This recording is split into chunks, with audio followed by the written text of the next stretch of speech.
A'udzu billahi minasy syaithanir rajim. Bismillahirrahmanirrahim.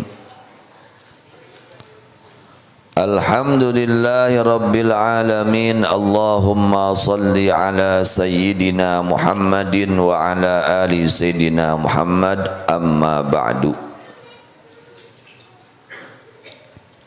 Di antara yang haram ditikah adalah wanita yang punya suami. Wanita yang masih ada hubungan punya suami, maka wanita tersebut haram ditikah. Haram meskipun oleh suaminya ditinggalkan. Suami meninggalkan istri, contoh 10 tahun, tapi tidak menjatuhkan tolak dan istrinya tidak menggugat, maka statusnya tetap punya suami.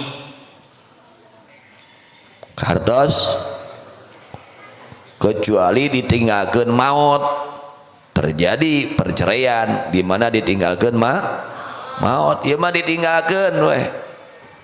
Ditinggalkan ku salakina mang tahun-tahun, ya sampai 10 tahun, 20 tahun, bahkan 30 tahun, ya ditinggalkan oleh suaminya. Tapi si suami ini tidak menjatuhkan tolak dan si istrinya tidak menggugat, maka tetap si istri ini statusnya masih punya suami. Mata kade lamun ngawinkeun teh sing taliti, ya komorana, wah rana mah kudu taliti pisan, ya komoran Anda kudu taliti landa mah. Ya kalau kita menikahkan janda itu harus lebih teliti. Ya kenapa harus lebih teliti? Takut dia itu di dalam masih termasuk di dalam masa iddah, atau takut bahwa cerainya itu tidak terjadi, maka harus teliti bab cerai. Maka kalau kita menikahkan, yang suka menikahkan harus tahu bab cerai, bab rujuk, bab iddah, harus tahu. Maka harus teliti. Bagaimana baiknya? Tanyakan sama ahlinya. Tanyakan kepada ahlinya. Di antara, nah ini yang tidak boleh ditikahkan, biar ngerti. Andai kata ada seorang istri dicerai oleh suaminya baru 2 tahun, baru 2 tahun dicerai oleh suaminya, baru 2 tahun, baru 2 tahun ternyata si istri ini hamil. Baik itu hamilnya di luar nikah, baik itu ternyata ini istri hamilnya di luar nikah. Baru berapa tahun dicerainya? 2 tahun. Ternyata ini istri hamil di luar nikah. Maka si istri ini tidak boleh dinikahkan sebelum lahir bayinya. Harus si istri ini tidak boleh dinikahkan sebelum lahir bayinya tersebut.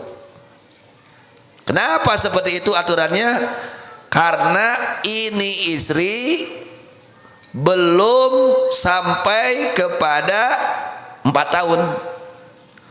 Paling lamanya mengandung itu 4 tahun. Beda lagi kalau sudah 4 tahun lebih, sudah keluar dari 4 tahun ngandung, beda lagi. Ini di dalam masa dari dicerai sampai 4 tahun terjadi ngandung. maka si istri tersebut tidak boleh langsung ditikahkan, harus menunggu sampai lahir itu bayi, iddah dulu. Kemudian bagaimana hukum bayi ini? Bayi ini bagaimana hukumnya? Kata ulama fikih, bayi ini dihubungkan kepada suami yang telah menceraikan, meskipun terjadinya di luar nikah. Jadi boga nasab, bapak nasaha tanu nyerai teh heula. Nah, hati-hati ya. Jadi jangan sembarangan lah. Kalau mau menikahkan jangan sembarangan. Ulah sok tahu, aing bisa ngerti itu bab kawin. Ulah aing bisa, masalahnya rudat kena ya. Kardas tanyakan kepada ahlinya, ada KUA sekarang enak, kita tinggal tanya aja ke KUA ya, ahli pernikahan, tanya. Nah itu diantaranya, andai kata terjadi hamil seorang istri yang telah dicerai ya, hamilnya itu di dalam masa sebelum 4 tahun, maka tidak boleh ditikahkan ini istri sebelum lahirnya itu bayi. Kartos jika hamilnya itu di luar nikah, beda deui, kawin mah beda deui. Ieu mah di luar nikah.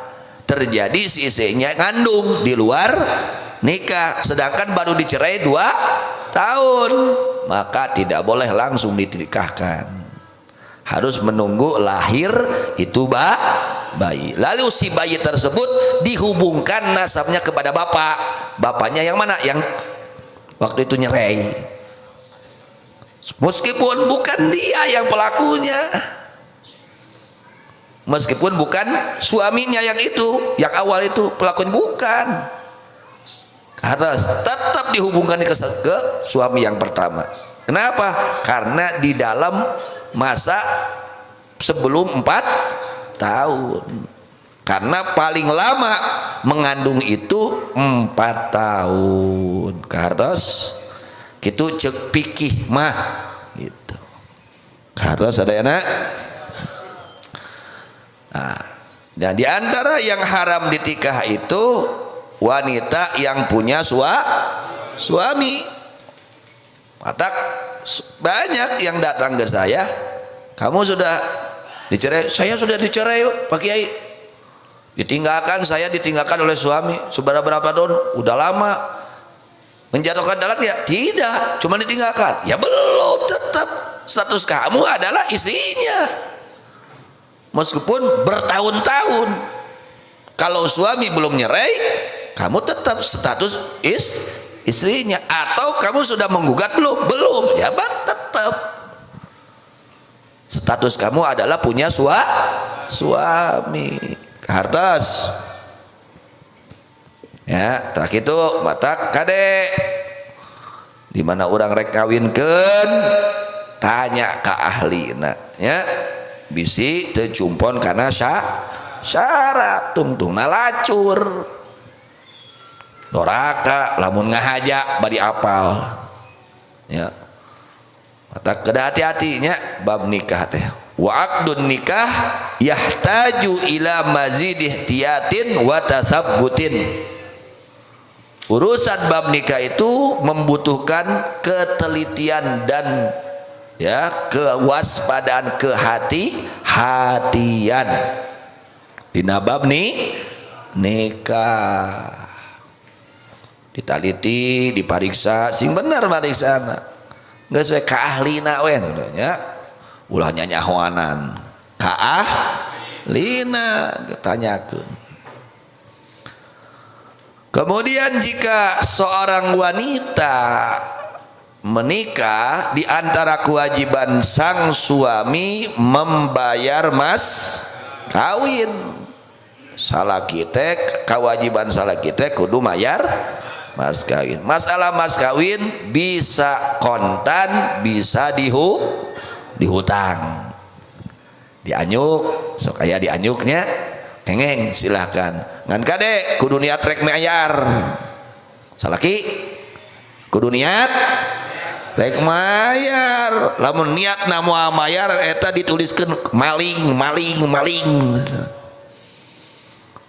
dituliskeun dosa maling tah kusabab boga niat moal mayar. Jadi kewajiban suami ya harus membayar mas kawin.